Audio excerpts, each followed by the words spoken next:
Welcome to Choose the Nickel. I'm your host, George Bailey. My co-founder and technical support is the gorgeous Christina Bailey. This podcast is about giving kids financial freedom. We're interviewing fascinating people for their insights about how children learn to be financially savvy. Our guests come from diverse, sometimes conflicting schools of thought, and we love the opportunity to learn from them. We encourage all to weigh our guests' ideas on how to help children thrive, both financially and in general.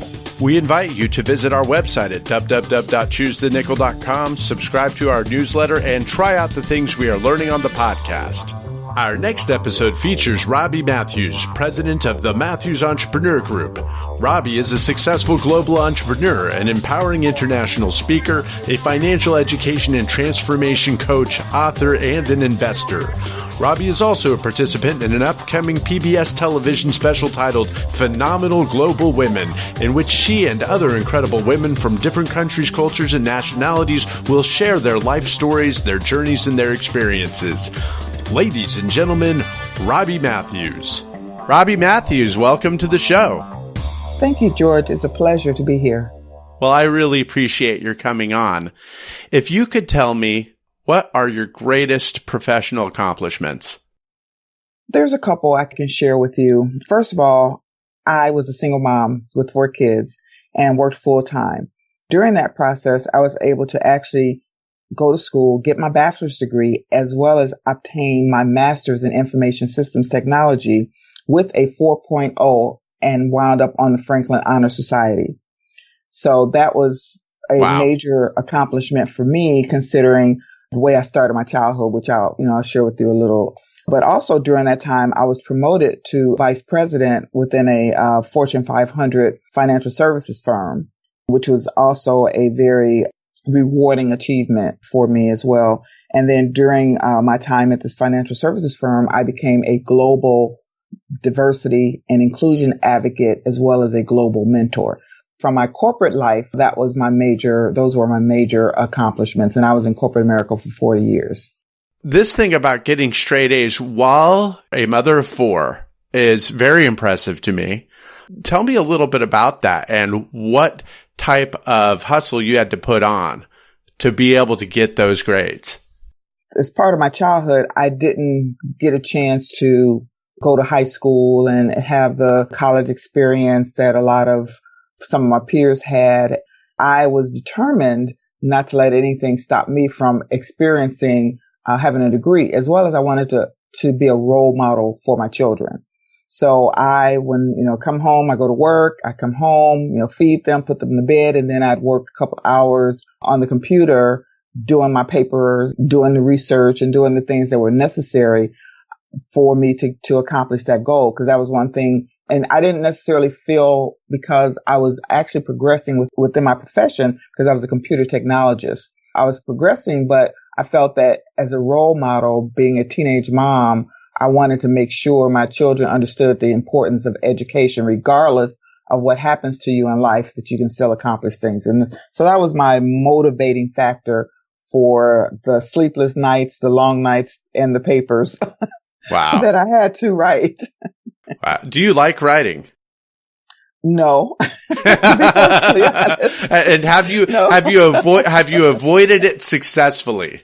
No, I'm not. Well, actually it's funny because my husband, he's the author of a book titled Financially Speaking, because we wanted to do something to give back, something meaningful to society. So he wrote this book about financial literacy and education. I had to be the editor of this book because, of course, we didn't know what we were doing at the time. So I had to edit the book, which was very painful. But, just like going to school and having to be up in the middle of the night writing papers are painful, you do what you have to do. You persevere through the process. But writing was never one of my goals in life, even though I'm also a co-author now of a book with 10 other phenomenal global women from around the world. So I've been kind of forced to write, even though it hasn't been my passion, but I enjoy it because I get a chance to share information with other people. Wow. I applaud you. I love to write. I have nothing against it, but I think I figured that out later in life. I don't know. Maybe you will yet figure out That writing is a total blast. But now that's great. You get to do this with your husband. You two are experts in financial literacy. Tell me a little bit about that. What drives that passion? It actually kind of stems from both of our childhoods. For me, I grew up with a family of gamblers. I was always around money when I was a kid. We would go from house to house, weekend to weekend, and they would gamble. When I was old enough to go and grab a beer out of the fridge or to pour someone a drink, they would give me, a nickel or throw me a quarter or something like that. And so I always had money, even as a kid. As I got older and I realized that I could actually take the situation and make it to my advantage, because I would watch and study the gamblers. And when someone so I could walk around and I could see who was going to win the pot. So I would kind of walk around, and as soon as that person hit the pot, I knew if they wanted, what type of beer they wanted, or if they wanted a shot, or if I needed to light their cigarette. So when they hit the pot, they're so excited, they'll give me $1 now instead of a quarter. So I learned how to read the table, and I made quite a bit of money as a kid. And then, of course, I would go spend it, go to the store, and with my friends, we'd go, buy food and clothes and whatever we wanted. That was my first lesson in entrepreneurship. But what I didn't learn was how to manage the money. I learned very well how to spend it. So I got to go into this a little bit more deeply, because this is rich. This is incredible stuff that you had this experience. What strikes me is that in the world of sales, and you're in that world, I'm in that world, I think a lot of financial professionals are. In the world of sales, it's all about reading your audience. So Tell me a little bit more. Were you aware that you were getting good at something that was going to be a very powerful skill as an adult? Not really. I was 6, 7, 8 years old. So all I knew was I could get money to go to the store. And the more I served the people, the more money I got. So I didn't translate that into anything other than I could get more money, and I could spend more and buy more ice cream and candy and stuff that kids buy. So, but you did learn to read those faces. Yes. Was there a point in your adulthood when it kind of occurred to you like, wow, I was learning that skill concurrently? When did that really dawn on you? As I said, when I became a teenage mother, by the time I was 18, I literally was homeless. Wow. I didn't get a chance to get my high school diploma. I had to drop out, and I didn't have a job. But because I grew up in the hustle, so to speak, I always knew I could get whatever it is I needed. I had to learn things for myself. I had to take care of myself. I had to do things for myself. And now I had to do things for my family. I didn't do the things that I could have done. I chose a different route. I chose to get an education. I went to get my GED so that I could actually get what I considered back then a real job. And I'm not disparaging any professions or anything. I didn't want to become a waitress or, work in the corner liquor store or anything like that. I wanted an office job. I figured I had to go and get my high school diploma for that, which I did. And then I managed to find a good job. I actually had several good jobs throughout my lifetime.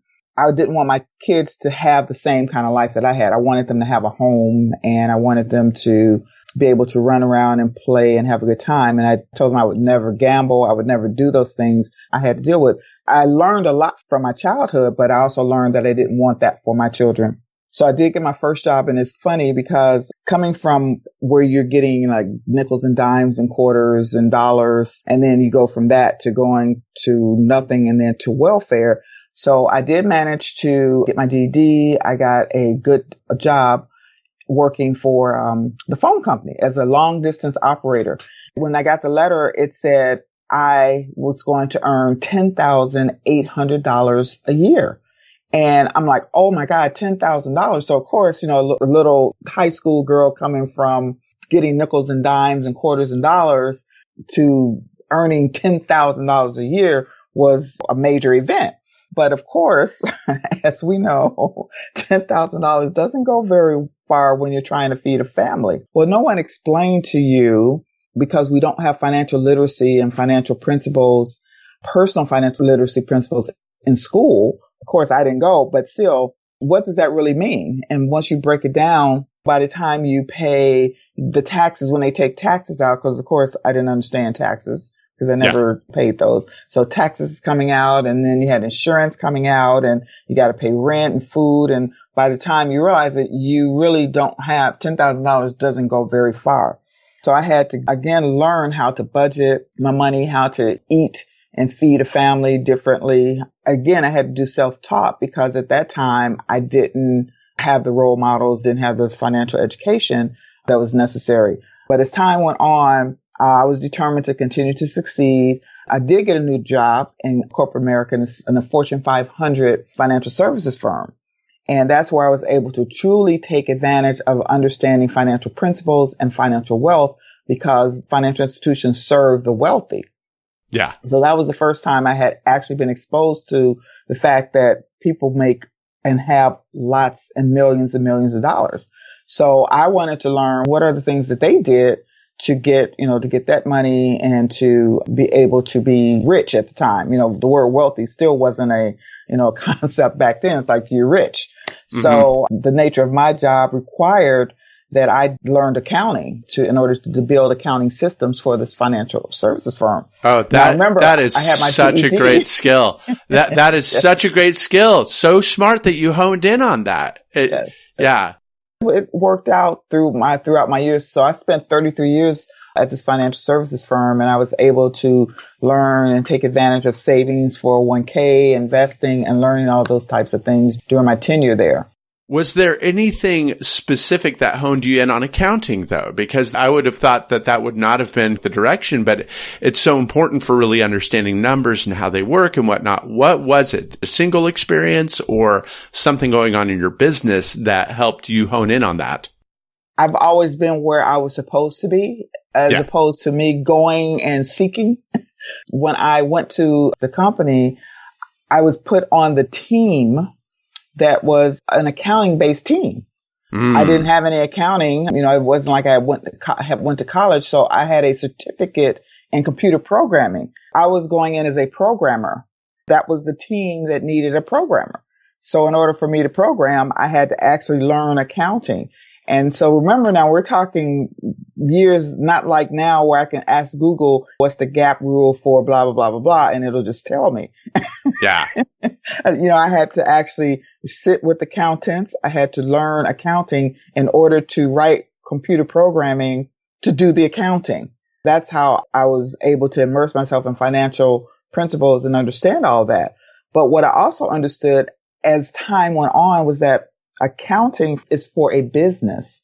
Accounting isn't for your personal finances. Those are two different things. Because if you think about it, what you learn in accounting is your debits and your credits are supposed to equal at the end of the month and to balance your books. But in personal finances, if your debits equal your credits, basically you're broke. Nice. Yeah. So as I went on, it's like, well, this doesn't make sense from a personal standpoint. I need to have money left over at the end of the month after I pay all my bills in order to invest the money, or if I wanted to go out or take the kids somewhere and treat them. So it's like, well, this doesn't make sense to me. So I better figure out how to do it correctly. So I had to learn accounting as well as, how to manage my personal finances, recognizing that they were different. So even the acquisition of accounting skills was a matter of survival. Yes, absolutely. I had to do well. Back in the day, as my kids like to say, being African American in a pretty much white male dominated world, I had to perform. I couldn't come in there have understanding. I had to keep up with the conversation about accounting. So I had to study those things, and which helped me actually in school, because when I did start going back to school to get my education, I already knew how to do accounting. So I could pretty much ace the accounting classes and a lot of the business classes because I was getting on the job actual training. So it really kind of worked out to my advantage to learn business before I went to school. Yeah. That's a massive advantage. It really is. And going back to what we were saying about how you and your husband are engaged in financial literacy, how do we in the financial literacy world, how do we emphasize that real life experience and how important it is to making us more successful educationally and financially? We already have inside of us through our experiences what we need.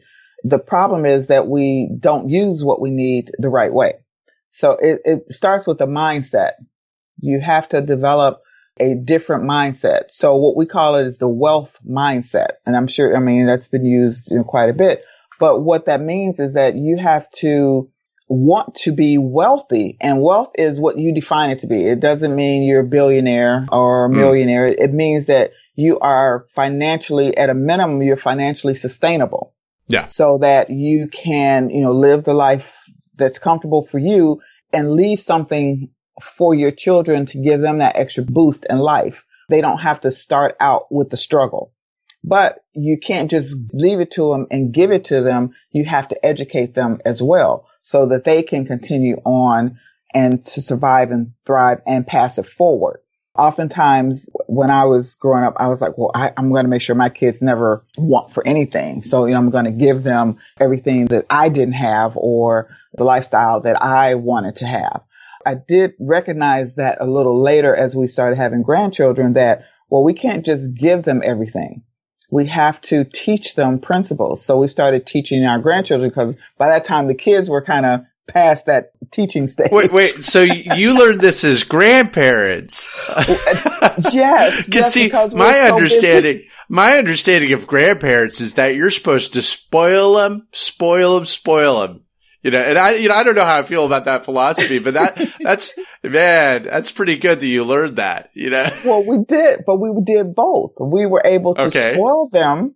So we started out spoiling them, when they were little. At Christmas time at grandma and grandpa's house, oh my God, that was in the toy store. Yeah. But as we started understanding financial principles and seeing that we have to leave something behind beyond just the latest game and the latest pair of gym shoes, we have to start teaching them. So what we made a decision, which didn't go over very well then, but they totally appreciate it now, is that we made a decision. We had a big Christmas, they got bikes and electronics and toys and all kind of stuff. And we said, well, this is your last big toy Christmas. We opened savings accounts for each of the grandchildren.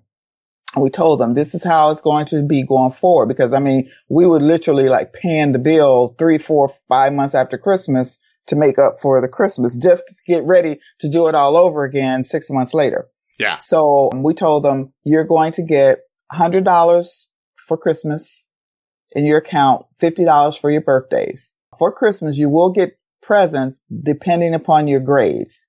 So if you have, A's and B's, you get a B present versus an A present. It all depends on what you earn. So you have to do well in school and you have to have proper behavior in school.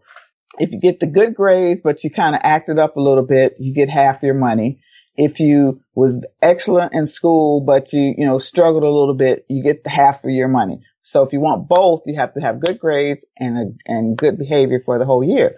And I think they kind of tested that, the first year or so, a couple years, they kind of tested it. And we had to stick to our ground because it was very difficult for us not to spoil them as well. So we had to stick to our ground and show the tough love. And a couple of kids had their accounts closed, because they weren't conforming and they had their accounts closed and they didn't, get anything for Christmas. We just had to, and it's like, first of all, you all should be a lot more smarter than doing things, especially around Christmas, right? You want to try to teach them also a little common sense in addition to, principles. But over time, they were looking forward to their deposit tickets. So we would take their deposit tickets and put it in an envelope. And that's part of their Christmas present. They open their deposit tickets and see what their balance was. So over time, they were looking forward to the deposit tickets. And then they would, they started picking like 1 or 2 things that they would want for Christmas. And it was fine after a while. And they were able to use that money for college, things they needed for college. One granddaughter went to China. She needed the down payment to go to China with her class. And so she had the money from that to be able to put the down payment for her to go have that China experience. A couple other used it for books and used it for clothes and things. So it became more valuable to them over time when they really needed it, because they weren't lacking for anything throughout their childhood. Because of course there were other relatives that bought other things, but we taught them the principles of money and the importance of money versus saving money for things that are of importance than just getting the latest and greatest toys. So that was, what we did for our grandchildren. But then that was the first group. So then we had a second group of wave one. But you aren't, no, that's wave two. Right. It's wave two though. Sorry, because you already had kids. Kids, right. Wave, okay, go right. for it. Yeah. So then for wave two, we actually started, which was our granddaughter. She was about 7. So we started playing the game of life with her. Oh yeah. Game of life and Monopoly with her, so that she could start understanding a job versus a career and different choices in life. So she actually mastered the game of life. And then we moved her to Monopoly. Now, this was the most hilarious story with her. Wait, before you go there, though, because I do want to hear this story, I want to hear your rationale on placing the game of life, the board game, before Monopoly in the learning process. That's a very interesting choice. And I just want to see if you have a specific rationale behind that decision. The Monopoly teaches wealth principles. Yeah. Properties and buying and selling and owning. Whereas the game of life teaches your basics, going to college, making choices, having a family, what career am I going to choose, so that she could see the different aspects of life and then experience wealth, the principles of wealth. So we wanted to start out with the game of life first. Okay, that was very deliberate. I'm very impressed. Okay. Very deliberate. Thank you. So we played Monopoly for the first time. She was learning and buying her little, houses and things like that. And then I bankrupted her. I took all her money. Oh, she was so upset. She's crying and stomping, and you took all my money. And of course, Grandpa, he's the pushover. He's like, well, why did you take all her money? Why did you bankrupt her? You should have took all her money. I said, because I want her to experience losing her Monopoly money so she doesn't have to experience losing her real money. So the next time she came over, I'm so there with you, Grandma. Already, I am there. She was a beast when she came back because she was determined not to lose her money, and she was buying houses and hotels and everything. And she even negotiated getting twice the cost of Park Place with her grandfather because she owned Park Place, and he wanted Park Place, so she was going to just sell it to him. I said, you need to negotiate. He wants it much more than you need it. So negotiate with him. Okay. So negotiation, first of all, it never occurred to me when I was playing Monopoly as a child to negotiate.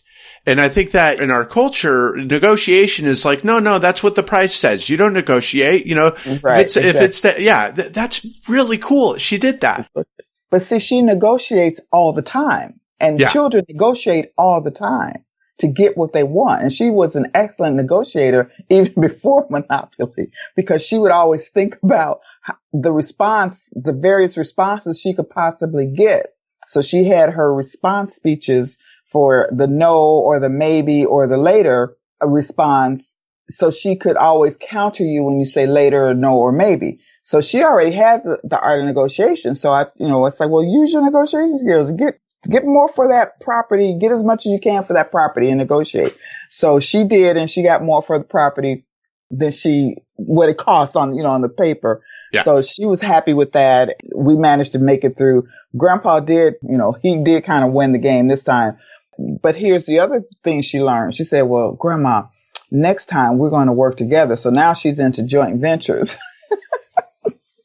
And we're going to take down Grandpa. That is so. Together. Oh man, this is high. I'm sorry. This is high level stuff, Robbie. Yes, this is really high level stuff. Oh yeah. You have to teach them, and Monopoly and the game of life and Monopoly and those games can teach them those principles. And we were going to move it then into the cash flow, Rich Dad Poor Dad cash flow, and that's definitely they moved to level. Atlanta. So we're going to have to figure out how to maybe start doing virtual, playing Monopoly and stuff virtually so that we can continue but they just moved about a month ago to Atlanta. But yeah, I mean, you have to teach them principles and savings accounts and taking them to the bank with you. Show them what the bills are, have them write the checks out for you. Like, okay, we got to pay the gas bill. It's $100 this month. So have them write the check out to people's gas for $100. Start teaching them how to do those things and understanding that money just doesn't come in for your benefit. Yeah. It comes in for your benefit, but indirectly. And then if you see there's something left over, then you guys can talk about, well, what do you want to do with this? Do you want to spend this now? Or do you want to put it away for your future? So you have to start involving your children. I know as parents and cultural wise, you don't want your kids to know if you're struggling financially but if you don't tell them and show them, then when they become older, they won't know the struggle because they'll think that everything is pretty much, you get the money in and that should be sufficient. They don't understand how you have to manage it when it comes in for your living today, as well as managing today for tomorrow. Otherwise, you may not have a tomorrow. I'm an advocate for teaching our kids and taking them to different experiences. We took our granddaughter to California with us on stage when we were speaking because I wanted her to share her Monopoly story, her experience and what she's learning from that experience. Because even from parents hearing a child say how important it was for her to learn these things, maybe it'll trigger them to go home and say, well, maybe we can, sit down as a family game and, get off the electronics and, sit down with a board game and have fun and teach them things at the same time. I think that's one of the biggest pieces of advice I would give to a parent or even to grandparents is to do money principles and have fun with the kids. There are two observations I would like to make. The first one being, if you don't talk about your financial struggles with your children, they will intuit it anyhow. They get it. So why not talk about it? I love that you bring that up.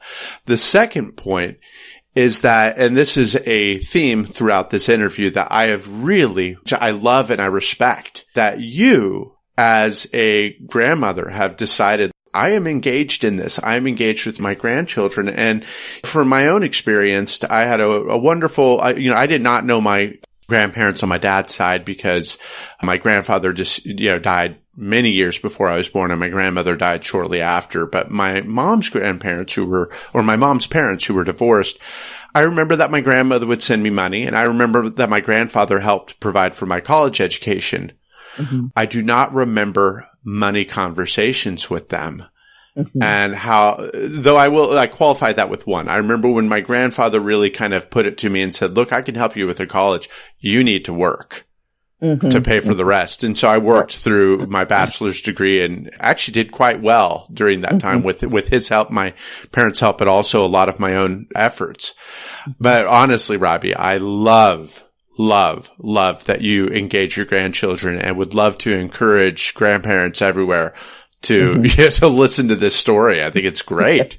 Right. Your grandchildren will listen to you faster than your children will. Yeah. So you have a better chance of influencing them for the better than you probably will with the children at this particular point, especially if they're kind of grown and as you get set in your ways, you just kind of do things the way you want to do them. But if you can get to your grandkids early in life, you can definitely influence their money behaviors. And we're seeing some of that through some of the older grandchildren as well. Grandson, he called us up and said, I'm getting out of debt. I'm paying off my credit card bills and things like that because we put it in them. They will use it when they need it. They may not use it when you want them to, but as long as you give it to them and you put it inside of them, then it's there when they need it. And they know that there's an open channel between you and them. And that's really important that they can talk and that they feel comfortable talking. I have two more questions. Yes. One, I hope it's not too much of a nosy question, but behind you are these dolls. And I think of dolls. My mom is actually an artisan doll maker. And for those who are listening to the podcast, I'm looking at a display of these amazing, beautiful dolls, kind of toy dolls, and it looks like you've collected specific ones. I'm going to connect this to your childhood a little bit. What's the drive? Where, what's, and it may have a couple different dimensions to it, is my guess, but tell me a little bit about that. Well, they are Barbie dolls, holiday Barbies from 1990s up through current. It was just, as a kid, my brother was in the military. I think he came home from Germany for a visit, and he brought me my first Barbie doll. And it was one of the best things. I had never, had a Barbie doll. And it was one of the best presents that I actually remember receiving as a kid. When I got older and then had a daughter, I wanted her to have Barbie. So my daughters all had Barbie everything. Yeah. Barbie houses, Barbie clothes, dolls, dogs, cars. Yeah. Barbie. So when I became a real adult, I said, well, I can't play Barbie dolls, but I can collect them. Amen. I collect them. That's what you see behind me are my Barbie dolls. What are you looking for? Just in case I spot something I need to know. What's like, you're not just collecting any old Barbie doll. What's the theme? It's, the holiday Barbies. Holiday Barbies. Okay, each year they come out with a holiday Barbie. I think from 1998 was the first time I got a holiday Barbie, and then I've been collecting them since then. That's great. Okay. Well, I love collections. My last question for you is, what is your favorite charitable cause or organization? That's tough because I actually have three. Oh, go for it. Okay. Lay it on. Cancer and heart disease. I give to cancer causes and heart disease because that's near and dear to my heart, immediate family members. I am a cancer survivor, and I have immediate family members that died from cancer and survived cancer as well as heart disease. My son, he died at 33 from a heart attack. So those causes are near and dear to my heart. Also, feeding people, because when you're hungry, you can't function. You can't think. You can't be productive. One of the investment groups that we're part of donates for every sandwich is purchased from the sandwich shop. A sandwich is donated to charity. And so far, over 3 million sandwiches have been donated over the past 3 years to local charities from that adventure. And then children, helping our children become productive people. Because they're our future. I mean, at the end of the day, they're going to be running things and they need to be supported. And right now we're a part of a organization that's teaching children how to communicate better through writing a book. The Already Always Amazing Foundation. Writing, Robbie? Writing a book. Why would you do that to kids? Why would you do that to them? To help them communicate. Which is good. Yes. No, I agree. Their story. I'm just recalling that someone here, one of us, I'm not going to say who, doesn't like writing. All right. That's true. They're actually writing the book. Yes. Yeah. As long as it's them. Right. As long as it's them. Now, of those three, one of them that really pulls at me, I mean, all of them do. And thank you so much for sharing. But of those three, the one that pulls at me as to you is the hunger one. Yes. Because I take it you have had experience with that. Tell me, if you don't mind, telling me a little bit about that time when you were homeless. I just want to hear more because that's a powerful cause. When I was trying to raise my kids, I mean, one thing, the welfare system back then was in much better shape. So I was able to get some food stamps, but that still didn't go very far. And so I had to live off, a lot of rice and a lot of beans. And then there was times where I needed to make sure my children ate, even though I may not, have eaten as much. One of the things that I swore in life, I'd never eat any more beans. No beans, no writing. No beans, no rice. But no, I actually do eat beans and rice, but not as, those are occasional side dishes as opposed to my only dish. So, I just knew that I could never fathom my children being hungry and not having some food. I mean, I was always able to feed them and like I said, through welfare. And then of course, after I started working, we ate whatever we wanted. I would take them out to restaurants. So they understood how to go out to restaurants, how to behave themselves in restaurants. So I made sure they had those experiences because I never wanted them to ever feel like they could never have food. And that's one of the causes we want to make sure people are not hungry, because if you have enough food, if you're not hungry, you can survive. You have the strength and the energy to find that job or to go to school or to do something productive to get you to a better place. But if you're hungry, you can't function that way. Do you have a specific charitable organization on that front that you really love? At the moment, we donate through our investment group. Got it. But our ultimate goal is at some point to start a foundation where we can provide funds and food for people that need it. That's our bucket list things, as you say, to do that. But right now we're doing it through our donations. Yeah. We're doing it that way. Robbie, you've had some very powerful, some very humorous, others very touching stories, and I really want to thank you for being on the show. But thank you, George. I appreciate you inviting me, and hopefully we can see some more Monopoly games out there with the children and the grandchildren and producing a much more financially literate society, because it's more important now today than ever that you understand how to take care, protect, and manage and pass on your money. Amen. Everybody else, thank you for listening. We hope you enjoyed the interview and found useful ideas about things you can do with your kids. Be sure to check the show notes at www.choosethenickel.com for links to names, books, and other resources we discussed in today's show. Also, please subscribe to our newsletter and visit our contact page where you can give us feedback. You can subscribe to the podcast on iTunes, SoundCloud, Stitcher, and YouTube, and you can follow Choose the Nickel on Facebook, Twitter, and LinkedIn. We invite you to share Choose the Nickel with your friends and join us in our quest to teach kids financial freedom.